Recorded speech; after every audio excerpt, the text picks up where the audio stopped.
Hi friends, இன்றைக்கி மோமோஸ் எப்படி பண்ணுறதுன்னு பார்க்கலாம். அதுக்கு மைதா மாவில் உப்பு சேர்த்து நான் 1/2 அன் ஹவருக்கு முன்னாடியே பிசைஞ்சு வச்சுட்டேன். அடுத்து ஸ்டஃபிங்க்கு தேவையானது இஞ்சி பூண்டு கொஞ்சமாக தட்டி வச்சுக்கிட்டேன். உருளைக்கிழங்கு வேக வச்சு உரிச்சிக்கிட்டேன். கோஸும் கேரட்டும் கொஞ்சமாக துருவி வச்சுட்டேன். வெங்காயம் ஒரு பச்சை மிளகாய் மட்டும் காரத்துக்கு எடுத்துருக்கேன்.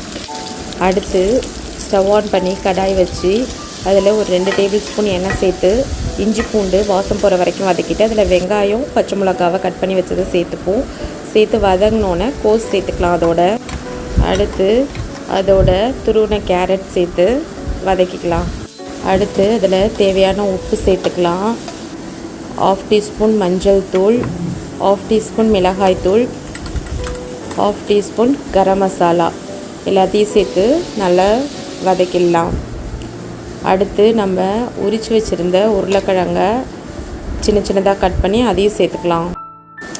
இதெல்லாம் சேர்த்து நல்லா வதக்கிட்டு கொஞ்சம் காயெல்லாம் வெந்தோடனே 1 spoon tomato sauce, 1/2 spoon soya sauce சேர்த்து அதையும் நல்லா மிக்ஸ் பண்ணிடலாம். அடுத்து கொத்தமல்லியை சின்ன சின்னதாக கட் பண்ணி சேர்த்துடலாம்.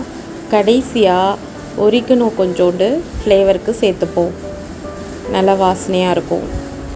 ஒரிகனோ ஆட் பண்ணணுன்னு இல்லை, அது பசங்க இன்ட்ரெஸ்ட்டாக சாப்பிடுவாங்கங்கிறதுக்காக நான் ஆட் பண்ணியிருக்கேன். அது ஆப்ஷன் தான்.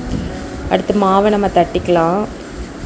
ஒரு 5 தட்டி வச்சுருக்கேன், இந்த சைஸ் போதும்.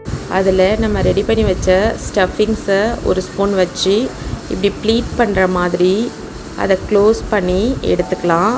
இல்லை நமக்கு தேவையான ஷேப்பில் அதை க்ளோஸ் பண்ணி எடுத்துக்கலாம்.